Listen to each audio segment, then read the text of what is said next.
Guys, you are not going to believe this.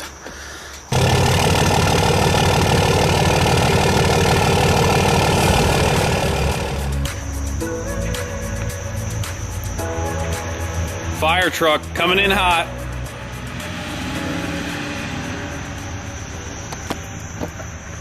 Good afternoon, guys. What's going on? Welcome back to another video here at your favorite place, the Greg A Garage. Today is a great day. The weather is great. It's a little humid, but overall very outstanding because it's not raining and it's not snowing. So today is going to be a great day also because we are going to be taking more stuff apart on the first gen. Greg, what do you mean?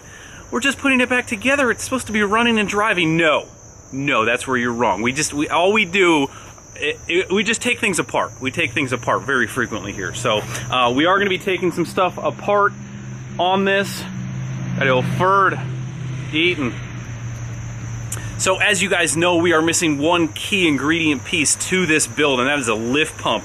We drastically need a lift pump. We are on the stock fuel pump on this VE pump, and we already got big injectors in there, so that doesn't really add up for a complete recipe. You usually start with a strong lift pump, supplying good pressure to your pump, from your pump to your injector. So we are lacking the first key piece in that puzzle. So today we are going to start doing that. I don't know if we are going to complete that, but we are going to start taking off our stock fuel system, the pieces that will be getting replaced by another system, probably dropping the tank down, and we are going to be running a Beans diesel sump on this, just like the vast majority of the trucks that you see in and out of here run Beans diesel sumps. So we're going to get that. We're probably going to get fuel all over everything just like usual when we drill that hole.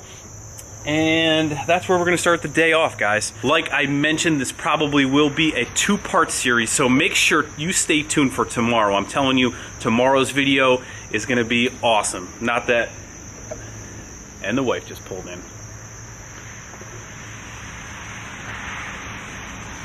Like I was mentioning, stay tuned for tomorrow. You are not going to want to miss tomorrow's video. Whatever you do, call off of work, whatever you have to do, just don't miss tomorrow's video. So anyway, guys, let's get started. I think where we are going to start off is by possibly removing our stock lift pump and some of the supply line. Also, like I mentioned, we need to get the tank down, but seeing that this thing is so low. By the way, guys, let's go over a couple things. I know I'm jumping all over the place. The truck is not lowered. This is a two-wheel drive truck that is a factory height. If you don't know why the tires look like that, go watch some previous videos. I explained why I kind of picked this size just for test fitting purposes. These are not the end-all tires on here. Just like the front bumper is not here to stay. But we do have some upcoming events that I didn't really want to leave the front frame just completely opened. I thought this was a little bit better of an option than leaving it completely open. I know it doesn't fit great. I know it doesn't fit probably very well with the truck. Maybe it does. I'm not that opposed to it, but it's not here to stay. We are going to be adjusting, modifying. I'm still doing the front roll pan, guys. I know this is only a temporary fix to look better than what it was before. So with that being said, I think what we might do is we might flip the truck around, maybe put it up on the race ramps, and then get started.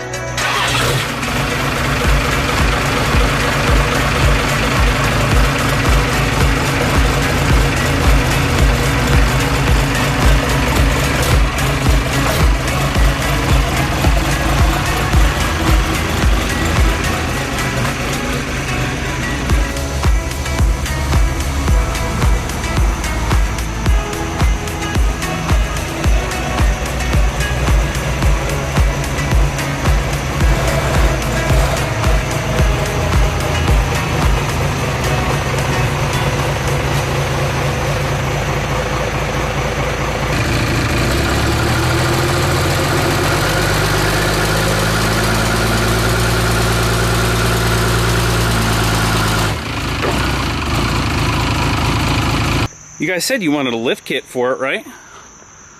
There you go. That's like a 6-inch lift. There you go. All right, so if I didn't mention it before, the way we are going to be plumbing and routing this is going to be very similar to the way I do all the common rail stuff. We're going to leave the factory return in place in the top. Usually there's 2 ports on the top of your sending unit.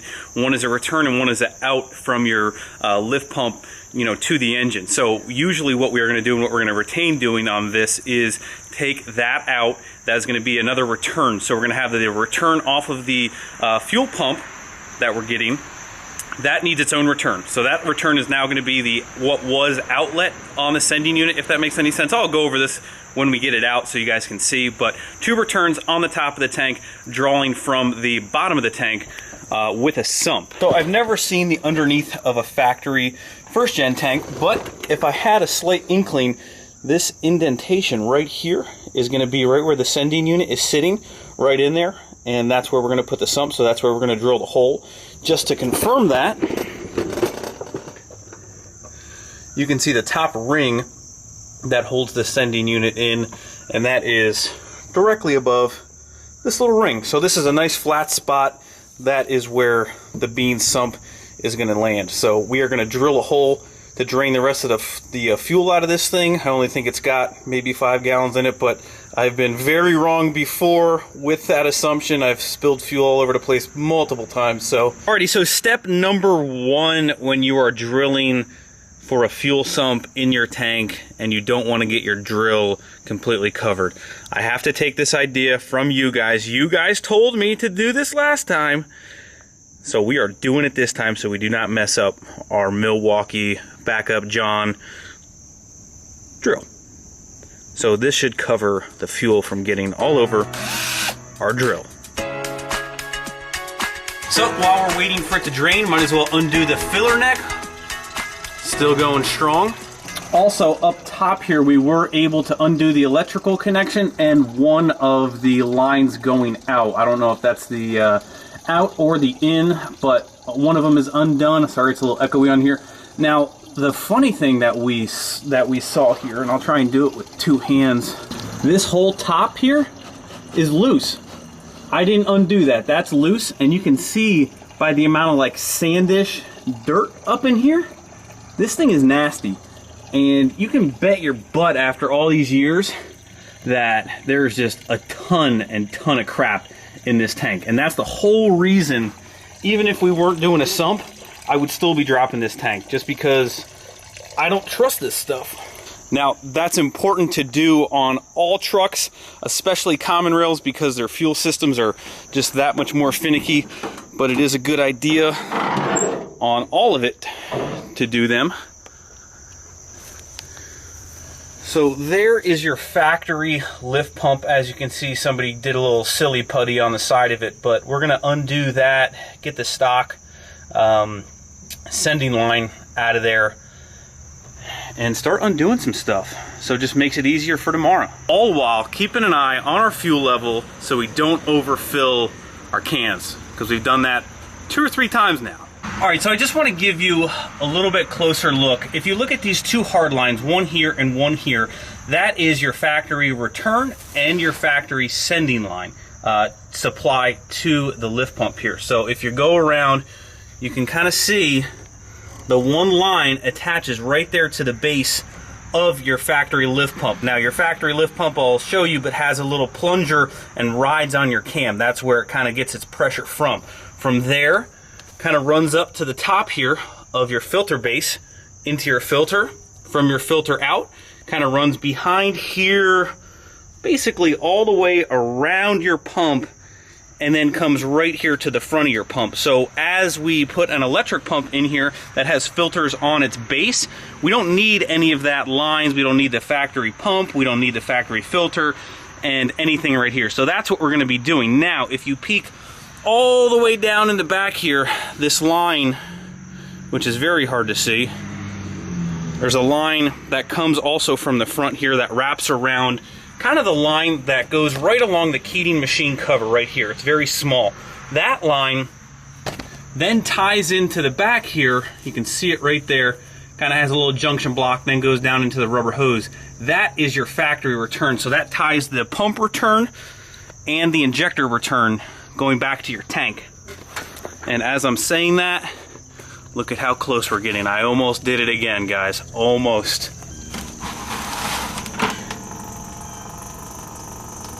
Guys, you are not going to believe this. There is a huge hole in the side of our engine block. Oh, I know, you're already pissed off at the title. Calm down. Here's your factory lift pump. That's what it looks like. You can see there's the inside of our engine. That's about all you're gonna get. The things I do with this camera for you guys. There's the inside of your engine, there's a camshaft. That's where your factory pump goes.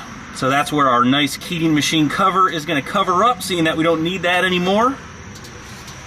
The best way I did find to get the front part of your hard line feeding the pump is definitely out through the front. It's not gonna go back with the bend that's in. It can go forwards. You can get the whole thing out.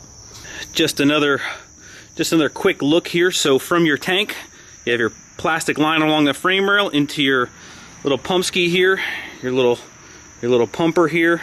This is what you do to prime the system. From there, this is your line up to your filter, which the filter is actually part of the cylinder head. That's what it actually screws into. From there, out there, to your VE pump. So there's your recap on your stock fuel system. I don't think there's a whole lot more left to say. We are still draining. And this is our insanely nice Keating machine cover that's gonna cover up that hole. O-ring groove cut already in there. That is just sweet, no need for gasket. Unlike whoever put this pump in. What is that? What is that? Who does that? Before?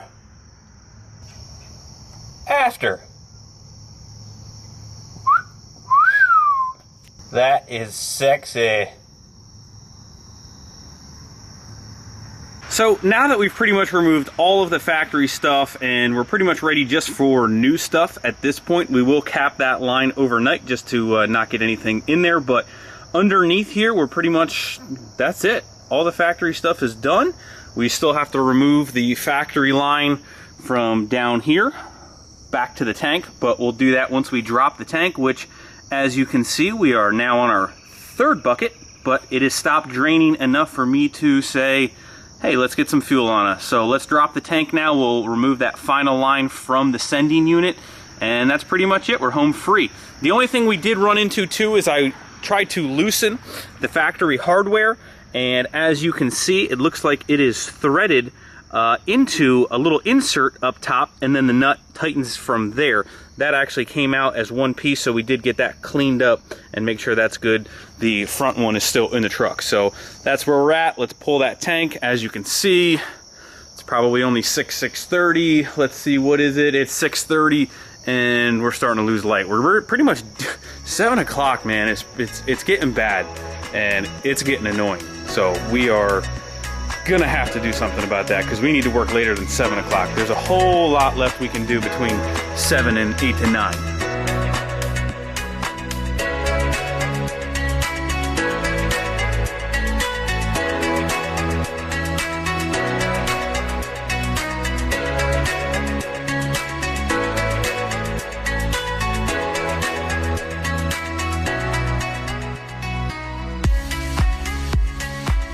Alright, so seeing that I did not cut the full 3-inch hole yet, I actually stuck a screw in there.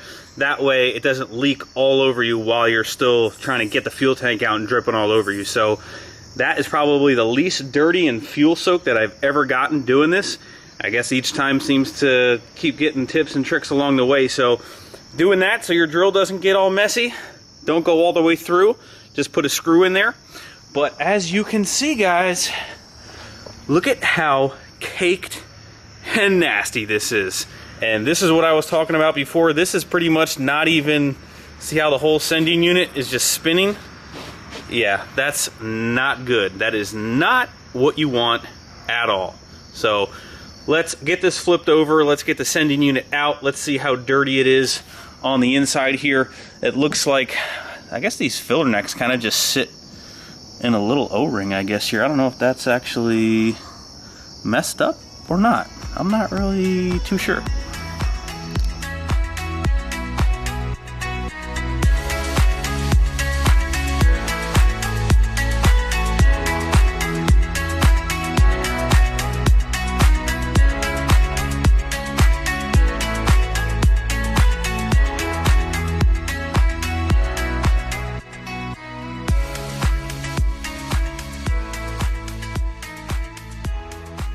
Alrighty guys, let me show you what we are working with here. It is pretty nasty inside here. It is definitely pretty nasty. It's just milky stuff and crap everywhere. So this is basically the little pickup screen on the bottom here. That goes on the bottom of this, and then inside here, this is on your very, very bottom, and then that kind of sits like so, kind of like this. So all those screens and crap are in there. That's what it picks up from. Now, this doesn't look terrible except for the rust on the sides here, which I am definitely not a fan of. And inside here doesn't really look too bad. Let me try and shine the light in there. You know, it's like stained.